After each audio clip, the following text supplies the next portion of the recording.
नमो नमः।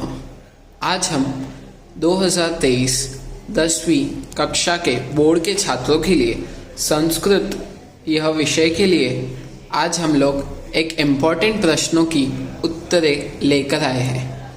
आज हम लोग सबसे पहले 10वीं कक्षा के छात्रों के लिए यह खुशखबर लाए हैं कि जिन्होंने आज तक टेक्स्ट बुक या संस्कृत का चेहरा तक नहीं देखा, संस्कृत की झलक नहीं देखी, वह भी पास हो सकते हैं। फुल संस्कृत हो चाहे हाफ संस्कृत हो, चाहे फुल हो या कंपोजिट हो, वो पास हो सकते हैं। वह कैसे, तो हम इस वीडियो के माध्यम से देखेंगे। आइए, आप सभी का चेतना ट्यूटोरियल्स के यह यूट्यूब प्लेटफॉर्म में स्वागत है।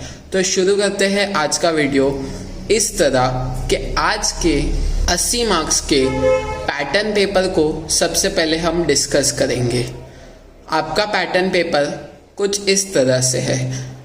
प्रश्न 1, अ चित्रम दृष्ट्वा नामानि लिखत, आ संख्या अक्षरैः अंकैः लिखत, समय मेलनम कुरुत, यह आपको आने वाला है।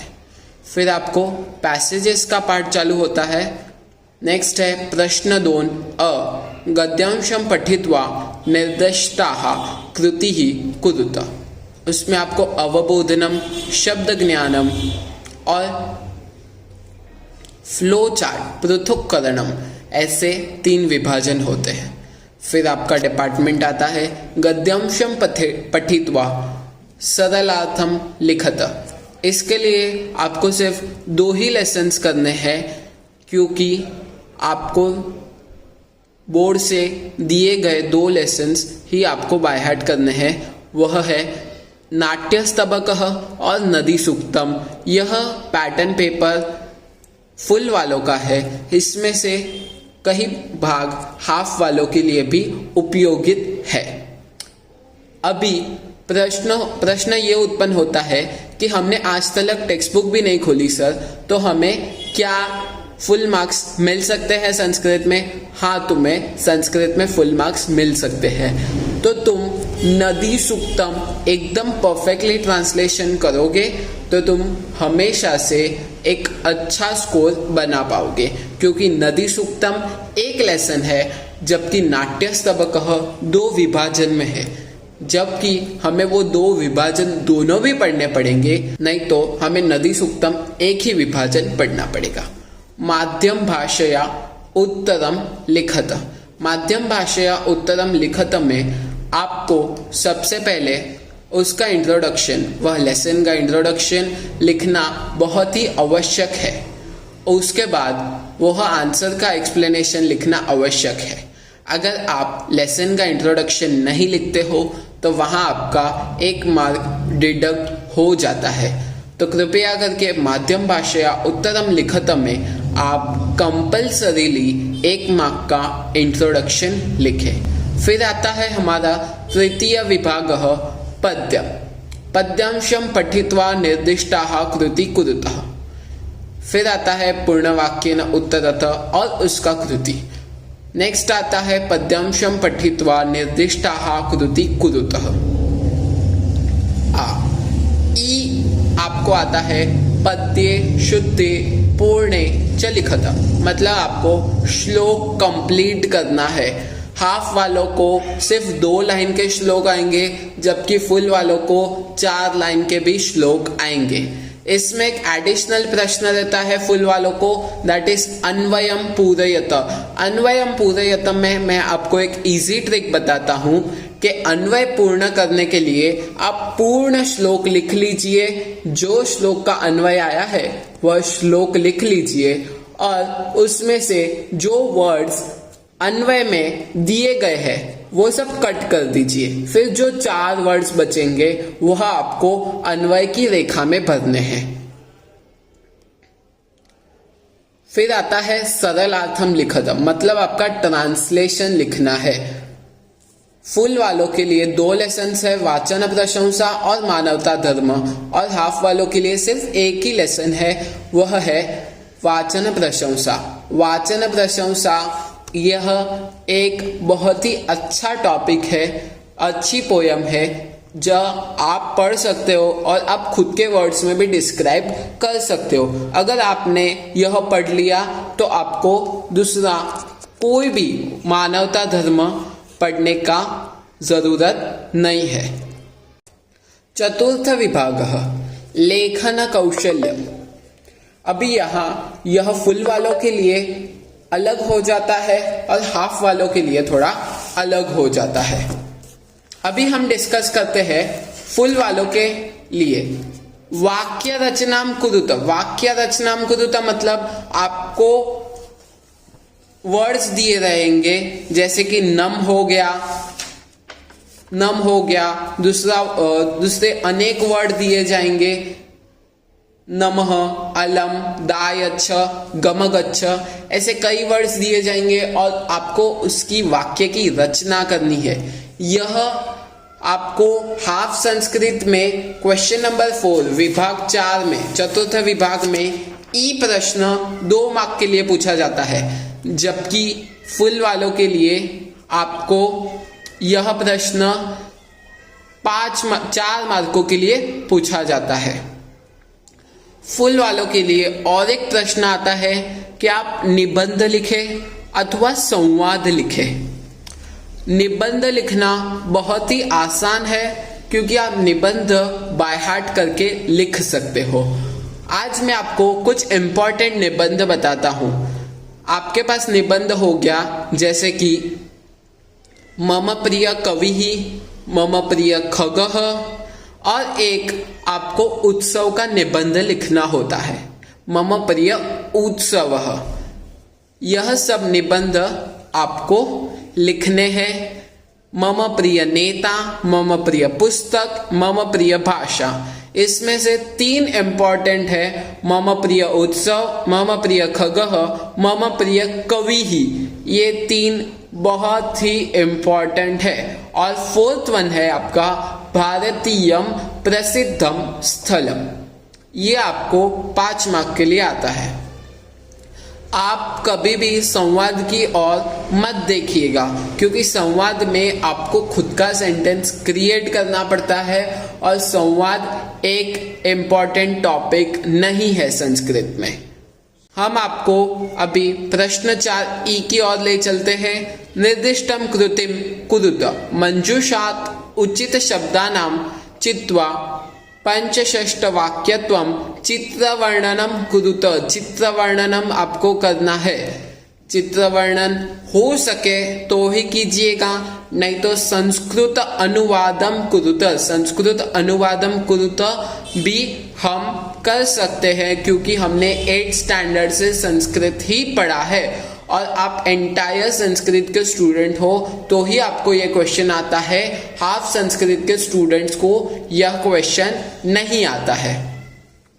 ओके, तो चलिए अभी पंचम विभाग भाषाभ्यास की ओर बढ़ते हैं। यह हाफ वालों के लिए बेनिफिट है कि उनको टेबल्स लिखने नहीं आते, बट वही चिंताजनक बात है फुल संस्कृत वालों के लिए कि जहां उनको 8 मार्क्स टेबल से आते हैं। तो फर्स्ट ऑफ ऑल आपकी टेबल है नाम तालिका, सर्वनाम तालिका, क्रियापद तालिका और धातु साधित विशेषण तालिका।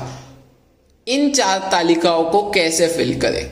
अभी आपके लेसन्स के नीचे कुछ टेबल के टुकड़े दिए गए हैं। आपके भाषाभ्यास में थोड़े टेबल्स दिए गए हैं।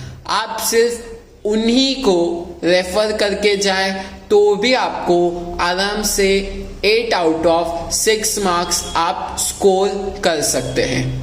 धातु साधित विशेषण तालिकाओं के लिए आपके टेक्स्ट बुक के पीछे दिए गए धातु साधितों को रेफर करें तो आप पूर्ण तरह से उसमें फुल स्कोर कर पाएंगे। जबकि हाफ वालों को एक और प्रश्न आता है, नामानी सर्वनामानी च पृथक कुरुत। उसमें वो लोग को कुछ वर्ड्स दिए जाते हैं और वो लोग को नाम और सर्वनाम विभाजित करने होते हैं। और दूसरा प्रश्न ये आता है, क्रियापदानी धातु साधित विशेषणानी च पृथक कुरुत। मतलब क्रियापदम और धातु साधित विशेषण उनको आपको अलग करना पड़ता है। अभी नाम आप कैसे फाइंड आउट करोगे? जब आपको नाम दिखे, राजा हो गया कि अन्य कोई नाम हो गया, तो वो क्या हो जाएगा? राजा। राजा यह क्या है? नाम है। कर्षकः नाम है। भिक्षाम यह क्या है? भिक्षाम यह सर्वनाम है। अहम सर्वनाम है। सर्वे सर्वनाम है। यह सब सर्वनाम की ओर जाएंगे। नेक्स्ट आता है क्रियापदम और धातु साधित विशेषणम। क्रियापदम जहां पे आपको ती, अंति, मी, सी ऐसे प्रत्यय दिखे वह सब क्रियापद में जाएंगे। बाकी जो बचे शब्द वह धातु साधित में जाएंगे। अभी आता है नेक्स्ट ग्रामर। योग्य रूपम लिखित्वा रिक्त स्थानानि पूर्तिम कुरुत। अभी इसमें आएगा आपको संख्यावाचक। अभी ग्रामर में हमें कहीं सारे दिए जाते हैं, आपको बोला जाता है 4 में से कोई भी आपको 2 ही अटेम्प्ट करना है, और फुल वालों को बोला जाता है कि आपको 5 में से 4 ही अटेम्प्ट करने हैं। फर्स्ट ऑफ ऑल आपको आता है संख्या। फुल वाले टेक्स्ट बुक के पेज नंबर 100 पे जाए, वहां पे जो एक्सरसाइज दी गई है उसे फॉलो करें और वह बाय हार्ट करके जाए, क्योंकि बोर्ड उसमें से ही प्रश्न पूछे जाते हैं। बोर्ड के पेपर में पेज नंबर 100 पे आपको दी गई जो भी उत्तर पत्रिका है, जो भी आपकी एक्सरसाइज है, संभाषा पत्रम है, वह सॉल्व करें। जबकि हाफ के टेक्स्ट बुक में आपको पेज नंबर 66 पे दी जाने वाली, पेज नंबर 69 पे दिया गया जो ये संभाषा पत्रम है वह आपको सॉल्व करना है। इससे आप यह विषय में, यह क्वेश्चन में फुल मार्क्स स्कोर कर पाएंगे। नेक्स्ट आता है प्रश्न, आता है समास का प्रश्न।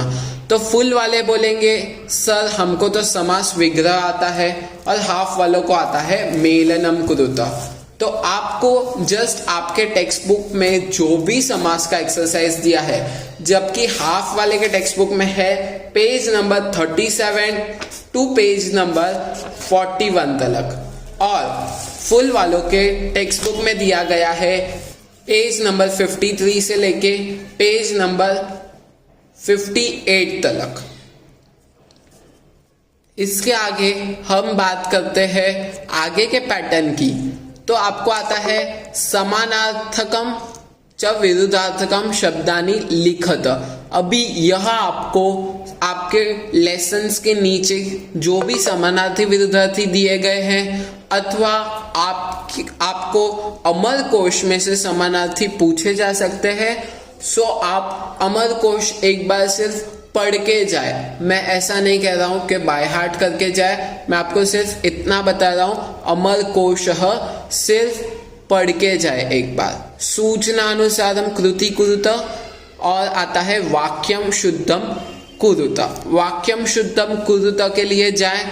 वाक्यम शुद्धम कुरुत इजी रहता है, नहीं तो जिसने एकदम स्टार्टिंग से पढ़ाई की है और जिनको कॉन्फिडेंट है, जो लोग कॉन्फिडेंट है कि हम सूचनानुसारम प्रॉपरली कर पाएंगे, तो वह सूचनानुसारम कृति कुरुत के लिए जा सकते हैं। और हाफ वालों को एक प्रश्न आता है कर्मवाच्य और कर्तृवाच्य। उसमें भी आपको जस्ट सिंपली कुछ नहीं करना है, आपको आपकी टेक्स्ट बुक की एक्सरसाइज रेफर करके जानी है। टेक्स्ट बुक की एक्सरसाइज बाय हार्ट कर लो, चाहिए उससे पी जाओ गोल कर, बट उससे ही रेफर करके जाओ, उसके बाहर आपको कुछ पूछा नहीं जाता है। तो यहाँ हाफ वालों का पेपर खत्म होता है। बट आगे षष्ठः विभागः फुल वालों के पेपर में आता है, दैट इज अनटेक्सचुअल पैसेज। अनटेक्सचुअल पैसेज में आप ज्यादातर अटेम्प्ट करने की कोशिश क्या करें, पूर्ण वाक्य न उत्तरता आप अटेम्प्ट करने की कोशिश करें, सत्यम असत्यम आप अटेम्प्ट करने की कोशिश करें, माध्यम भाषया सरलार्थम लिखत, ट्रांसलेशन लिखना एक सेंटेंस का, वह आप अटेम्प्ट न करें, क्योंकि बच्चे वही करने जाते हैं और वहां पे मार्क्स चले जाते हैं। क्यों? क्योंकि वहां पे बच्चे लकार रॉन्ग लिखते हैं। कहीं पास्ट टेंस में दिया है तो बच्चे प्रेजेंट टेंस में लिखते हैं। That is absolutely wrong. उसका हाफ मार्क्स भी आपको मिलता नहीं है।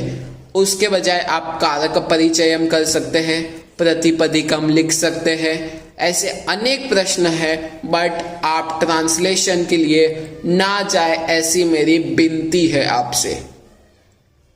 नेक्स्ट आता है आपका पद्यांशम पठित्वा निर्दिष्टम कृति कुरुतः। मतलब आपको एक पोयम, एक श्लोक दिया जाएगा, उसके ऊपर आपको पूर्ण वाक्य न उत्तरत और विशेषण विशेष्य का मेलनम कुरुत आएगा। मतलब आपको जॉइंट्स लगाना है, नहीं तो फिर विशेषण दिया रहेगा, आपको विशेष्य लिखना है, विशेष्य दिया रहेगा, विशेषण लिखना है। ऐसा प्रश्न पूछा जाएगा तो पूर्ण वाक्य न उत्तरत इसमें जरूर से अटेम्प्ट करें। नेक्स्ट आता है सेकंड, पद्यांशम पठित्वा जाल रेखा चित्रम पूरयत। जाल रेखा चित्रम बहुत ही इजी रहते हैं और इसे अटेम्प्ट जरूर करें। पूरा पेपर जरूर से अटेम्प्ट करें, नहीं तो 4 ही फिलअप्स रहते हैं और वो भी 2 मार्क के लिए रहते हैं। पूरा पेपर अटेम्प्ट करोगे तो आपको पूरे मार्क्स मिल सकते हैं। अभी बच्चों के मन में डाउट आता है, सर आपने बोला नम है, रम है, विना है, प्रति है, ये सब के सेंटेंसेस लिखने हैं, तो अब कहाँ से लिखेंगे? तो आपके जो 8th स्टैंडर्ड की टेक्स्ट बुक है वहाँ पे आपको यह सब सेंटेंसेस मिल जाएंगे। वो मैं आपको स्क्रीन पे दिखा रहा हूँ। तो ऐसा आप मेरे वीडियो के अनुसार फॉलो करेंगे तो आप जरूर से संस्कृत में 80 में से 70 के ऊपर आ सकते हैं या 40 में से 35 के ऊपर आ सकते हैं। बट प्लीज ये वीडियो को फॉलो कीजिए और आपके दोस्तों तक शेयर कीजिए, हमारे चैनल को लाइक कीजिए, सब्सक्राइब कीजिए। आपको अच्छा लगा तो आप लाइक करना, शेयर करना और इसमें कुछ इंक्लूडिंग रहेगा तो आप हमें जरूर से कमेंट के माध्यम से बताएं तो हमें पता चलेगा। All the best for your exams. 10 तारीख को आपका पेपर बहुत ही अच्छा जाए ऐसी हम शुभकामनाएं करते हैं। Thank you.